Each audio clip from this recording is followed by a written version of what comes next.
तो एक बार हम वेज कंस्ट्रेंट देख लेते हैं।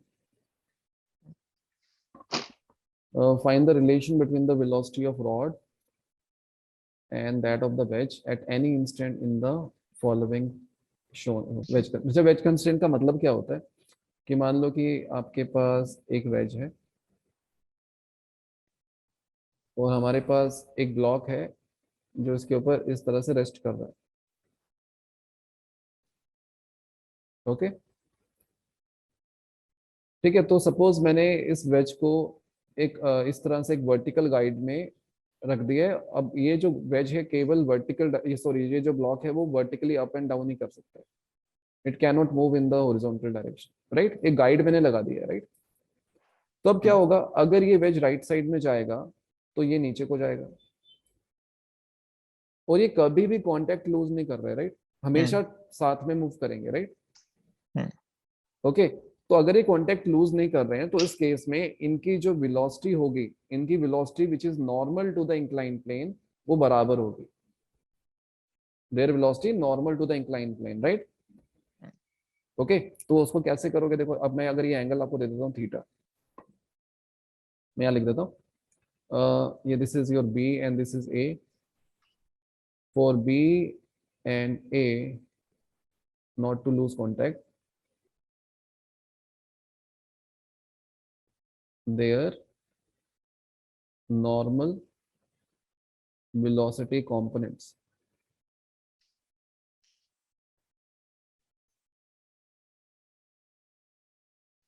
to inclined plane must be equal, right। तो जरा इनके कंपोनेंट लेते हैं। देखो अब ये वेलोसिटी, इसकी वेलोसिटी हम मान लेते हैं से वी बी, राइट। इसकी वेलोसिटी हम बोल देते हैं वी ए। ओके, अब वी बी का component which is normal to the incline plane, देखो वी बी ऐसा है, दिस इज वी बी, और आपका जो इंक्लाइन प्लेन है दैट इज लाइक दिस, ये आपका इंक्लाइन प्लेन है। Okay, now this angle will be theta, right. तो वीबी का कंपोनेंट विच इज नॉर्मल, वो ये वाला कंपोनेंट हो जाएगा ना, वीबी कॉस थीटा, राइट। और ये रहा आपका वी ए, मैं वी ए ड्रॉ कर देता हूँ, this is your V A, right. और this is your incline plane, okay, and this angle is theta, corresponding angle. इसका component which is normal to the incline plane will be this, clear, V A sine theta. तो आपका जो V B cos theta होगा that will be equal to V A sine theta, और you can say we B upon V A is equal to tan theta, ठीक है। ऐसा भी कर सकते, तो वो हमने यहाँ पर लगा दिया। अब यहाँ पर वही चीज है, find the relation between the velocities. तो आपको पता है कि u upon v will be equal to tan theta, that's it. where u is the velocity of the vertical rod or v is the velocity of the wedge, clear, ठीक है। okay, all the surfaces shown in the figure are assumed to be frictionless. The block of mass m slides on the prism, which in turn slides backward on the horizontal surface. Find the acceleration of the smaller block with respect to the prism, ठीक है।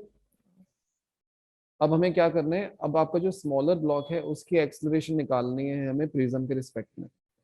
तो क्या कर सकते हैं, you can study this problem. अच्छा, ये horizontal surface पर ऐसे स्लाइड कर रहा है, राइट।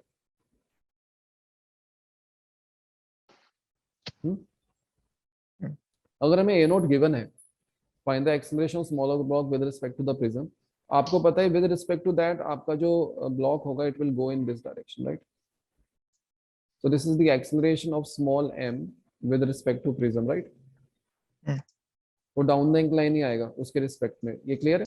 ये मैंने बताया कि अगर आप यहाँ पर बैठे हो, राइट, अगर आप यहाँ बैठकर इस ब्लॉक को देख रहे हो, राइट, तो आपको ऐसा ही नजर आएगा कि ये ब्लॉक डाउन द इंक्लाइन जा रहा है, दैट्स इट। तो विद रिस्पेक्ट टू यू जो इसकी एक्सेलरेशन होगी डाउन द इंक्लाइन होगी, राइट।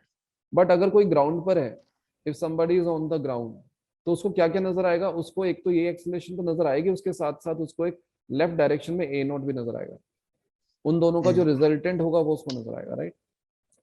मतलब ऐसा कुछ देखो, मैं दिखाता हूँ कि थोड़े समय बाद ये वेज आपका यहाँ पहुंच गया और आपका ब्लॉक कहीं यहाँ पहुंच गया, राइट। तो उसको कुछ इस तरह की एक्सेलरेशन नजर आएगी, that will be the resultant of these two acceleration. एक तो ये हो गया acceleration of M with respect to prism, और ये हो गया acceleration of the prism, right. इन दोनों का जो रिजल्टेंट होगा ना वो नजर आएगा उसको। तो अगर हम इस पर स्यूडो फोर्स लगा देते हैं, अगर मैं with respect to prism study कर रहा हूँ, so with respect to prism we have to apply pseudo force on m, right। तो जरा इसका एफबीडी बना देते हैं small m। so there will be a pseudo force in this direction which is m times a naught, right Siddharth। there will be normal reaction, there will be weight in the downward direction, और हमारे पास क्या है, there is an acceleration in this direction, right। इसको मैं चलो इसको मैं b बोल देता हूँ ताकि ज्यादा ना लिखना पड़े, इसको b बोल दिया, राइट। ओके,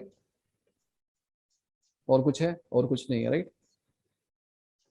तो हम क्या कर सकते हैं, यहाँ पर आपका जो वेट है और जो स्यूडो फोर्स है उसको उसके कंपोनेंट्स लिख लेते हैं, डाउन अलोंग द इंक्लाइन और normal to the incline, right.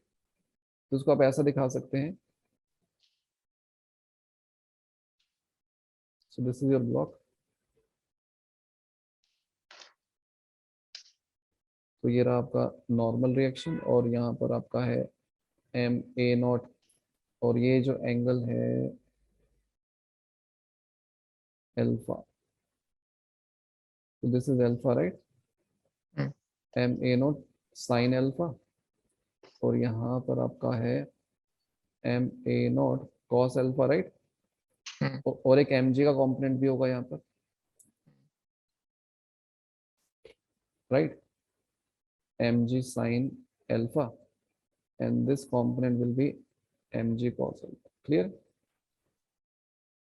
और there is an acceleration b। तो आप देख सकते हैं कि जो m a not cos alpha है प्लस mg sin alpha, वो आपको दे रहा है mb, right. Newton second law लगा दिया, तो यहां से हमको b मिल गया, right. a cos alpha, a not cos alpha plus g sin alpha, clear हुआ, राइट। तो ये भी आ गया हमारे